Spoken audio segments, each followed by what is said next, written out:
The unexpected encounter, orbital station named Crossgate hung over a stormy red planet like a silver ring, crowded with ships, markets, and rumors. Kai Morgan, a human maintenance engineer, carried a toolkit heavier than his pay. He walked along a flickering corridor where coolant pipes hissed and floor panels rattled. A power surge blinked the lights. An alarm chimed once, then died. Kai opened his service hatch and slipped inside a passage that smelled like hot metal and staler. He followed the cable run until he reached a sealed door marked with glyphs he could not read. The panel on the side flashed orange. Failure. He should have turned back, but the surge had cut life support into decks, and he did not want bodies on his conscience. He jimmied the override, and the door slid open with a cold sigh. Inside stood a chamber lit by soft blue fire. At the center rose a crystal pole that rippled without sound. Steam floated in white ribbons. A figure stepped from the pole, water lifting from her skin like silver threads. She was an alien woman of the Korth rail line. Tall and lean, with pointed ears, pale luminescent skin, and a lattice of living tattoos that moved like constellations. She was not wearing armor, not wearing anything at all. And the sacred markings along her body burned brighter when they sensed an outsider. Kai froze, his breath stuck. He looked away at once. Hands raised, voice shaking. I am sorry, I took a wrong turn. I will leave. The woman did not scream. She moved with the speed of a striking hawk. From a stand nearby, her gauntlet snapped into her palm and unfolded into a blaster. Blue power hummed at the muzzle. Her eyes narrowed into hard jewels. You saw what no foreigner may see, she said, her accent razor clean. By ancient law, this cannot pass unnoticed. He kept his gaze on the floor. I meant no harm. I am fixing power for your level. Please let me go and I will forget the room exists. Forgetfulness is not our way, she answered, and with a gesture, steel doors slammed behind him. Her guards burst in like a dark tide. Their armor bore the sigil of a crescent broken by a star. They circled Kai with stun pikes. The woman stepped close, wet hair falling like ink over chrome shoulders as a dressing field wrapped around her. The living tattoos dimmed under the fabric. I am Princess Lyris of House Korth, she said. And you have looked upon what belongs only to the blood. He swallowed. Princess, I only want to save the station from a bigger problem. She studied him. The blaster study. Then you will save it after you answer for your offense. The guards took him, and the door sealed with a whisper that sounded like a judgment. Captive of secrets, they led Kai through private corridors, lined with banners and glass cases holding relics that seemed alive. The air smelled of ozone and spice. In a council chamber of black stone and gold light, elders waited on raised seats. Their eyes were like polished knives. Lyris stood at the center, now wearing ceremonial armor that grew from her skin, elegant and frightening. Her voice did not shake. This human crossed a sacred boundary, she said. He did it during a crisis. But intention does not erase seeing. The eldest counselor leaned forward, his skin etched with 1,000 thin scars. What exactly did he witness? Lyris's jaw tightened. The ritual of renewal, the markings of succession. The map of my line, murmurs rolled around. The chamber, in Korth belief, those markings were not decoration. They were living proof of royal biology. A private star chart that guided bonding and inheritance. The counselor turned to Kai. Do you understand why this is grave? I understand offense, Kai said. But I did not choose it. I was doing my job during an emergency. Accident does not cancel law. Another elder hissed. Lyris raised a hand and the room quieted. He did not leer or mock, she said. He averted his eyes and apologized. A younger counselor snorted. Mercy is a luxury. Enemies listen for our weakness, then listen to strength, Lyris answered. He entered to keep our life support stable. Without that, we would be discussing corpses. The elders conferred in a small storm of whispers. At last the eldest spoke. The law offers 3 paths: memory erasure, blood debt by combat, or honor binding. Kai stiffened. Memory erasure sounds like the least violent option. On Korth mines, erasure burns. the elder said. Half die, half wake empty. It would also delete your skill, and we require your repairs. Blood debt by combat. Another elder offered. Smiling thinly, Lyris's eyes turned to iron. No, then honor binding remains, the eldest concluded. An outsider who sees the succession marks must swear life to the bearer. There is one form that binds, without doubt. Marriage. The word hit the chamber like a low explosion. Kai stared. I saw her by accident and now I am supposed to marry a royal princess. Law does not ask what you prefer, the elder said. Lyris looked at him, and for the first time Dao edged her gaze. If we bind, your life becomes target and shield alike. Target, I understand, Kai muttered, glancing at the guards. Shield you must become. The elder replied, because our enemies will come. The marriage trap gave Kai one night in a guarded guest cell instead of a cage. A small mercy that tasted like a threat. Through the field wall he could see the star lanes. Ships moving like fireflies on invisible rails. His mind ran in circles. He imagined earth, blue water and easy jokes with friends on the docks. That felt far now. Footsteps approached. The field opened. Princess Lyris stepped inside alone. She stopped an arm's length away. Her face was calm. Her voice lower than before. I argued against erasure. I refused the duel. I chose the third path for a reason. Because it protects your throne, Kai said, trying to sound brave instead of tired. Because it protects the station too, she said. The clan smell weakness. They would turn Crossgate into wreckage to shame me. She studied him for a long breath. You carried your fear cleanly in the chamber. Not with pride. Not with crawling. I respect that. He met her eyes. I do not belong in your court. I fix things. That is all. Then fix this, she said. And a corner of her mouth almost turned to a smile. Stand beside me. Speak when I say speak. And survive. What if I say no? The council will choose the duel, you will die, and I will still be forced to marry a name chosen for me by men who fear my shadow. He exhaled, a breath that felt like surrender and decision together. If I agree, this is only for honor. Not romance, honor first, she said. Let the rest be the work of time. He held out his hand through the air between. Then she placed her palm against his, and the living tattoos flickered as if recognizing a bargain. Outside, an alarm flared. A guard shouted. Rebel clan ship just docked. Emergency audience demanded. Lyris's eyes sharpened. They came faster than I guessed. She turned to the door and Kai followed. Not yet a husband. Already your partner in trouble. Part 4. Enemies at the Gati throne hall shone like a star cage. High above, Keebles glowed with captured lightning. A delegation entered in black warplate. Led by Lord Sarvik of the Ashen Claw, his face was carved with cruelty. His soldiers' helmets shaped like knives. He bowed just enough to be legal. Princess Lyris. Rumors cross the lanes. They say an awful labor looked upon what is sacred. They say you will pollute the line with human accident. Lyris did not blink. Rumors are a cheap tool. Sarvik smiled. Then prove them. False. Execute the offender. Show us you remain pure. The council chamber was gasping again. Always good at gasping, Kai thought. Rarely useful at bleeding. Lyris raised her chin. The offender saved my station from a lethal failure. He stands under my protection. Sarvik's eyes slid to Kai like a blade. This one. Kai held his ground. Not because he was brave, by nature, but because he had nothing else left. Sarvik chuckled. He shakes like thin metal. He will snap. Kai spoke. Maybe. But sometimes thin wire holds a world together. The court did not expect the human to answer. The whisper round the hole sounded like wind. Sarvik gestured and four assassins flicked from his group like shadows. They reached for blasters under formal cloaks. Lyris moved first.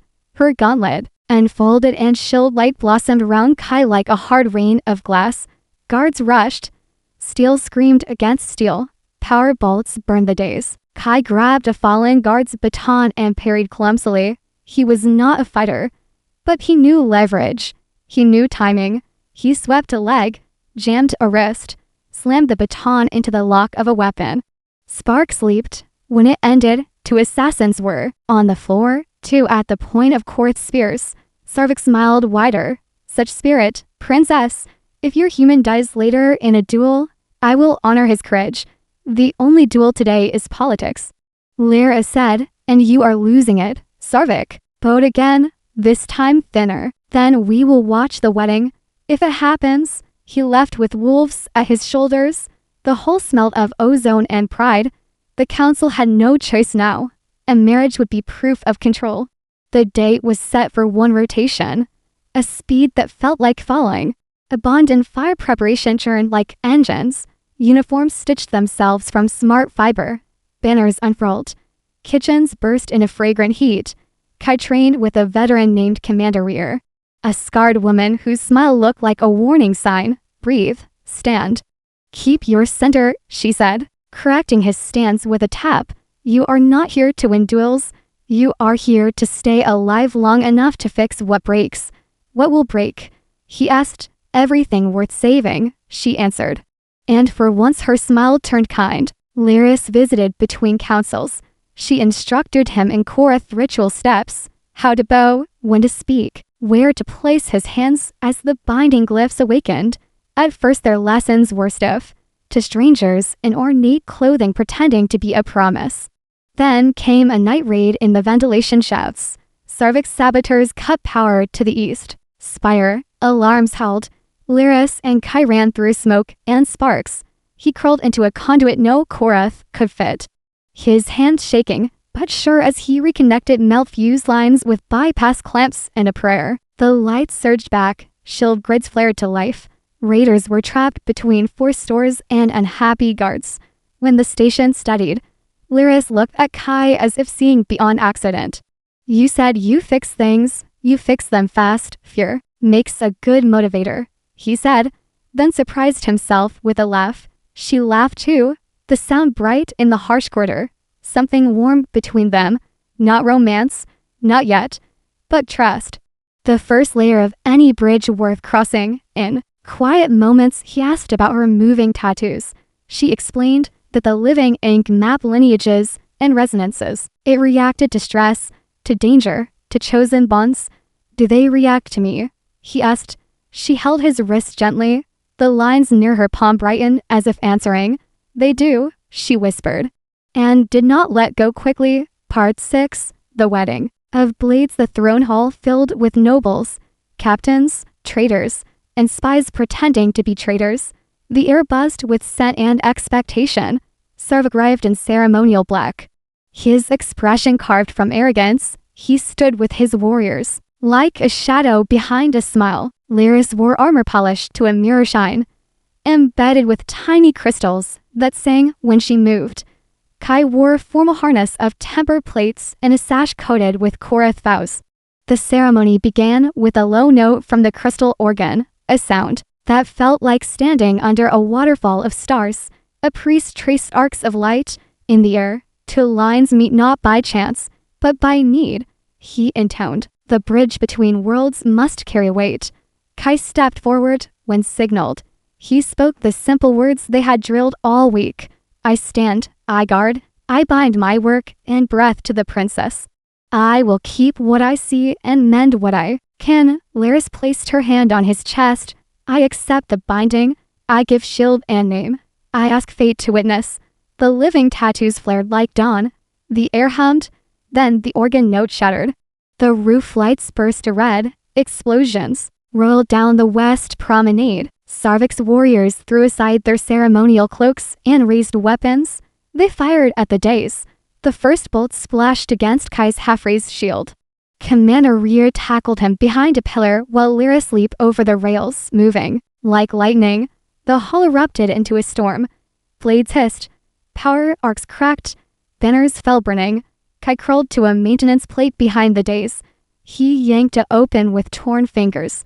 Inside, he found a grid of shield conduits, one sliced, one overloaded, one dormant reserve. He rerouted energy, shut down decoy circuits, and pumped the reserve into the primary dome. A blue sphere snapped around the dais, protecting the elders and the priest. Lyris fought inside its edge like a dancer with a meteor's heart. Sarvik charged the shield. screaming that tradition was a blade and he would sharpen it with human blood. His words curdled the air. Lyris met him at the barrier, their weapons sparking against the field. She shouted one word, enough. Kai finished the last connection and slammed the palm on the emergency feed. The shield expanded, bettering attackers back. Rhea's squad drove Sarvik's line toward the doors. A stun lance cracked against his chest. He stumbled, but did not fall. He glared at Kai through the shifting blue. You are the wrong stitch. In a holy cloth, he snarled, and wrong stitches tear the hole, only if you pull, Kai answered, surprising himself again. The attackers retreated, not defeated but denied. The hole smelled like smoke, and victory that hurt. The priest, cinched but steady, raised his hands. The organ found its note again. Where there's fire, bond is tempered. Finish the rite. Lyris returned to Kai, breath harsh, eyes bright. She took both his hands. The living tattoos curled from her skin to his like warm wire. By Korath, law and witness of war, the priest said, you are bound. Applause rolled like thunder, some true, some forced, all necessary. Groom of war after the ceremony.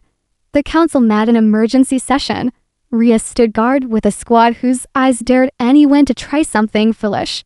The eldest counselor spoke. House Korath remains whole, the station stands, the marriage is sealed. Lyris inclined her head, but her jaw was tight. Sarvik will not stop. He will look for allies. Another elder said, he will call our union a stain. Kai rested sore hands on the table edge. Then we show the station what this union gives. What can it give beyond politics? The elder asked. Kai brought up schematics on the holo. His fingers danced through menus like a pianist on a tight clock. Crossgate runs on old cores and patched software. Your enemies attack systems as much as people. Let us fix both. He proposed layered shields controlled by independent micro-relays, fire suppression drones that doubled as sentry nodes, redirected heat waste to create decoy signatures, and a public works plan that put Korath and humans on mixed teams. So rumors died in shared labor. Rhea whistled softly.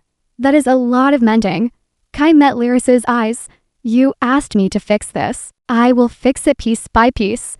Lyris nodded, pride and something gentler moving in her tone. Then we begin now. Work became their language. They walked decks together, she commanded. He engineered. They ate in crew canteens, laughing, with texts and listening to worries. The station started to believe. Sarvik tried again. He sent mercenaries to cut the fuel lines for the civilian docks. The new drones flagged the sabotage in seconds. Rhea's squad intercepted. The mercenaries left in cuffs instead of body bags. He tried rumor and poison. But the mixed work teams carried truth faster than hate. People trusted what they built with their own hands. Weeks later, the council called a conclave of clans. Sarvik, rife drape in insult. He spoke loudly of purity and law. Lyris stepped forward with Kai at her side. She did not shout. Her voice was steady stone. Purity without mercy eats a people from the inside. Law without purpose turns to a weapon against those it should shield. She lifted a hand, and the living tattoos spread across her fingers like constellations waking. They reached to Kai and glowed where they touched his skin. This is not pollution, she said. This is alliance. Reopened the shutters behind them. Through the window the station lights formed a new pattern. An emblem that joined the Korath crescent. With a human star, the whole murmured, not in outrage, but in something like relief. The eldest counselor rose. The union stands, the station prospers. Those who attack it will be named traitor to peace. Sarvik's smile broke at the edges. He bowed without grace and left. Not finished, never finished, but pushed back by a wool build of people who had chosen hope. That night, under the quiet hum of engines and far planets, Lyris and Kai stood on the observation deck. You were dragged into my life by accident, she said. I aimed a weapon at you before I asked your name. And now I wear a sash that makes me a prince I do not understand, he said, laughing. Softly, life is strange. She studied his face, her eyes reflecting starlight. On our first we said that night. Honor first, he agreed. What comes next? She reached for his hand. The tattoos warmed where they met. Next we keep building. Next we keep making this place worth defending. Next we see if time will grow something more. The stars slid by like slow sparks. The station breathed. The people slept a little safer. On Crossgate the story turned from scandal to legend. They called it the wedding that stopped a war. The binding that stitched to threads into one rope. Kai kept fixing broken things. Lyris kept leading stubborn hearts. Rhea kept scaring enemies into wisdom. And somewhere beyond the red planet, Lord Sarvik sharpened his anger and waited. A storm on the horizon that guaranteed the tale would continue. But for this night the hallways were quiet. The engines were steady, and the hands, human and Korath, were clasped like a promise, ready for whatever the galaxy threw at them next.